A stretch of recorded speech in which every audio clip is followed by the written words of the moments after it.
नमस्कार, आप देख रहे हैं DRM टाइम्स 24 न्यूज। तो मैं ये जानना चाह रहा हूँ मेरे इस देश के नौजवानों से कि कोई ऐसा सगा नहीं जिसको इसने ठुकरा नहीं। तो नौजवानों से मैं पूछना चाहता हूँ, क्या नौजवानों तुम कितने परसेंट है? अब इस्लामिक पैटर्न समझिए, लीडरशिप इस्लाम में कैसे सुनी जाती है?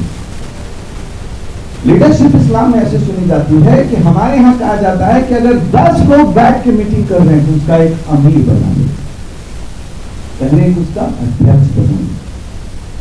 प्रशांत जी की लीडरशिप के पीछे जाने वाले लोग इस्लाम की लीडरशिप को नहीं समझ रहे हैं। इस्लामिक लीडरशिप इस बात के लिए नहीं बनी है कि पहले गांव में 5 लड़का उस विधानसभा में कैंपेन करेगा, लीड जनरेट करेगा, 5 लोगों को जो है, भैया आप कहां से हैं? बोला मैं जहानाबाद विधानसभा 216 से, जाइए तैयारी कीजिए। तो तैयारी करें। अवैध संपत्ति जी आप कहां से हैं? 216 विधानसभा से, जाइए तैयारी कीजिए। गुप्ता जी आप कहां से हैं? 216 विधानसभा से हैं, जाइए तैयारी कीजिए। मिश्रा जी आप कहां से हैं? 216 विधानसभा से हैं, जाइए तैयारी कीजिए। अब 4, 5, 10 आदमी तैयारी कर रहा है इलेक्शन का, और वो 5 आदमी से चिट्ठी भेजकर 20-21 रुपया पहले डीडी बना के कर दी, डाल दिया युवाओं ने। अब वो युवा तय करने चाहिए कि इनमें से कौन लड़ेगा इलेक्शन। एज पर जब ये बैठक हुई, जब ये पूरा जनसुराज अभियान शुरू हुआ, तो यही पैटर्न था कि ये 5 लोगों में से सर्वे होगा। 90% युवाओं ने जो सर्वे में जिनका नाम आया उनके साथ ठगी हुई। 90% लोग आप बोल रहे जीत जाएंगे। वो आपको शायद एक मीडिया के माध्यम से बता रहा हूं, और युवाओं जो जिसने 21,000 रुपए जमा किया, मैं 16-17 ऐसे लोगों को जानता हूं जिसका 21,000 रुपया वापस हो गया है। ये सही समय वापस ले लो। अब प्रशांत जी क्या कर रहे हैं? अच्छा जब तुम पटना आ गए, अब शांत रहो, पकड़ो 21,000 कितना को वापस कीजिएगा?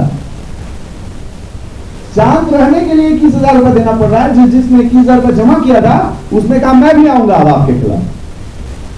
अब पूरा बिहार के नौजवान अगर प्रेस कॉन्फ्रेंस को देख लिया तो 21,000 रुपया लेने के लिए डंडा पुलिस लगाना पड़ेगा, इतना बड़ा लाइन लगेगा। आप बोले मैं दुश्मन हूं प्रशांत किशोर का, इतना सस्ता इतना हल्का काम नहीं करते। दुश्मनी है मेरी कोई, मेरी साथी लड़ाई है। मैं बिहार के युवाओं को ठगा हुआ महसूस कर रहा हूं, उनके जरिए खुद को ठगाया हुआ महसूस कर रहा हूं उनके जरिए। नहीं कोई दुश्मनी, जाती दुश्मनी नहीं। पूरे इलेक्शन बहुत करीबी थे पंजाब के मुख्यमंत्री 2017 में, अमरिंदर सिंह की बात कर रहा हूं। तो 2017 में उनके करीबी हुए तो दिल्ली में बैठक होने लगी, सारा पैटर्न समझ गए दिल्ली का। उसके बाद 2020 में आपके साथ मिलकर आपको जिताने में काम कर दिया। ये आपको रणनीतिकार लगता है? आपको रणनीतिकार लगता है? ये मीडिया बताए कि यह रणनीतिकार है। ये तो ये तो डेटा की चोरी है, मेरे सोर्सेस की चोरी है, मेरे बूथ एजेंट की चोरी है। क्या ये देश नहीं समझ रहा है? इसलिए इसका नाम रखा है जनसुराज फाइल्स।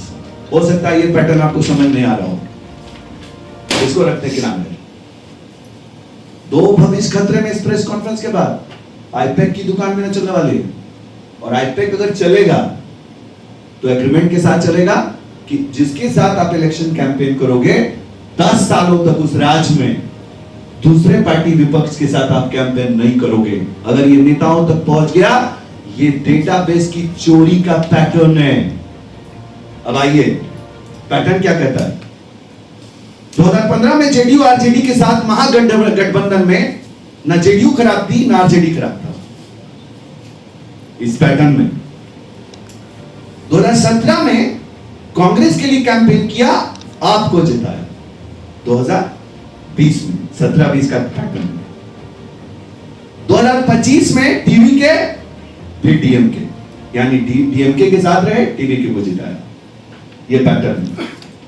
अब आइए, ये सारे पैटर्न के बाद मैं आपसे पूछ रहा हूं कि इसको रणनीतिकार कहा जाए या डेटाबेस की चोरी कहा जाए। और ऐसे 6 इलेक्शंस कैंपेन में बैकडोर से क्लेम आया है जिसमें यह साफ जाहिर होता है कि पहले हम नीतीश कुमार जी के घर में बैठे, उसके बाद हमने सारे मंत्रालय को समझा, सारे डेटाबेस को समझा, सारे बूथ एजेंट से मिले और फिर नीतीश कुमार जी के खिलाफ हमने जनसुराज बना दिया।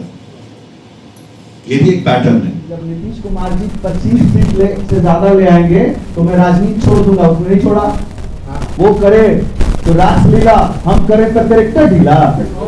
जी, आपका प्रेस कॉन्फ्रेंस देखकर ऐसा लग रहा है कि आप मुसलमानों के नेता बनने जा रहे हैं। मैं मुसलमानों का नेता पैदा नहीं हो, नेता बनते नहीं, नेता पैदा होते। जनसुराज मैं तो मैंने पहले ही कर दिया, बिहार की धरती पर नेता बनने की जरूरत नहीं है। I am the leader, I am the leader. हम चाहते हैं कि मेरा ये प्रेस कॉन्फ्रेंस देखने वाला हर देश का युवा ये बात सोचे कि हमें किस दिशा में काम करने की जरूरत है। हमें बहाव में आने की जरूरत नहीं है। I am the leader, I am guiding them. मैं ये कह रहा हूं कि अगर कोई इंसान का इतना चिट्ठा, ये तो कम है, सुबह से शाम तक पढ़ सकता हूं मैं, ये तो कम है। जनसुराज पारी जो अपनी पत्नी के सामने झूठ बोल दे, जो अपने बेटे के सामने झूठ बोल दे, गांधी जी की जयंती में 2 अक्टूबर को दारू चालू करने की बात कर दे, जो व्यक्ति युवाओं से 21,000 की ठगी कर ले फिर उसको छुप के वापस करे, जो व्यक्ति इमोशनल अत्याचार करे, इमोशनल के साथ खिलवाड़ करे, वो व्यक्ति नेता नहीं है, बिजनेसमैन है। अपने प्रेस कॉन्फ्रेंस में कहा इस विधानसभा को जीतने से सरकार बदल जाएगी। अच्छा, एक और बात, हालांकि झूठा भी इतना बड़ा होता है, मुझे नहीं पता। अरे कोई नहीं आ रहे हैं, मेरी उनके सेक्रेटरी से बात हुई, कुछ नहीं आ रहे हैं, क्लियर कर रहा हूं मैं बिहार को। एक बहुत महत्वपूर्ण कौन वाला जनसुराज? जो जनसुराज अभियान था युवाओं का, जिसने पुकारा था कि युवा अगर घर में तो मैंने क्या सोचकर जनसुराज ज्वाइन किया होगा? मैंने ये सोचा था कि यार घर में रह गया अकेले और जनसुराज बिहार बदल दिया, तो मैं अपनी नस्लों को क्या कहूंगा कि जब वो कोई पुकार रहा था बिहार के बदलाव के लिए तो मैं सोया था। मैं ये सोच कर गया था बिहार, युवा सोया नहीं, जिंदा दिल कभी सोते नहीं है। जैसे आपने कहा कि अब क्यों बोला, इससे अच्छा टाइम क्या हो सकता था? जिस व्यक्ति ने हमसे पूछा कि तुम राजनीति सिखाएगा, उसको राजनीति आज वो नेता है, पहले वो एक बिजनेसमैन था। प्रशांत जी आज नेता है, क्यों? क्योंकि अब उन्होंने नॉमिनेशन कराया, जो नॉमिनेशन कराया वही नेता, बाकी सब कार्यकर्ता है। अभी मैं यहाँ पर अगर ये बात कर रहा हूं तो मैं वो नेता हूं जिस व्यक्ति ने इलेक्शन गलियों में जाकर कैंपेन किया है, और मेरे साथ भी इसी प्रकार का धोखा हुआ था।